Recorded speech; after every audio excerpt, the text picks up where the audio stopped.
Friends, அதாவது 5 star chocolate add பார்த்துருப்பீங்களா? எப்போவாவது ஏதாவது பண்ணாம இருங்கன்னு சொல்லி. அந்த மாதிரி எப்போவாவது ஏதாவது பண்ணாம இருந்திருந்தா நல்லது தான் போல இருக்கு.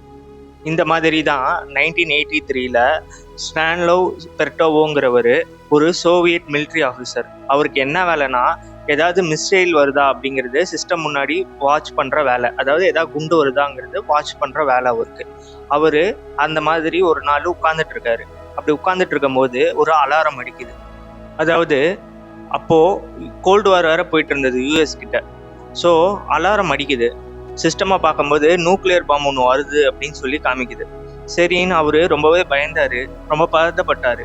அப்புறம் அவரே கூல் பண்ணிக்கிட்டு அவர் என்ன பண்ணாருன்னா உத்து பார்த்தாரு, என்ன பாம்பு வருது அப்படின்னு சொல்லி. அப்புறம் அதெல்லாம் பாம்லாம் கிடையாது, அது சன்ரைஸ், அதாவது சூரியன் உதிக்குது. அதை தான் சிஸ்டம் தப்பா காமிச்சிருக்கு நியூக்ளியர் பாம்னு சொல்லி. அவர் மட்டும் தப்பான டெசிஷன் எடுத்திருந்தா, ஒருவேளை இவரும் நியூக்ளியர் பாம் தான் வருதுன்னு சொல்லி இவர் ஒரு நியூக்ளியர் பாம் போட்டிருந்தா என்ன நடந்திருக்கும்? இப்போ இருக்கிற உலகம் வேற மாதிரி இருந்திருக்கும்.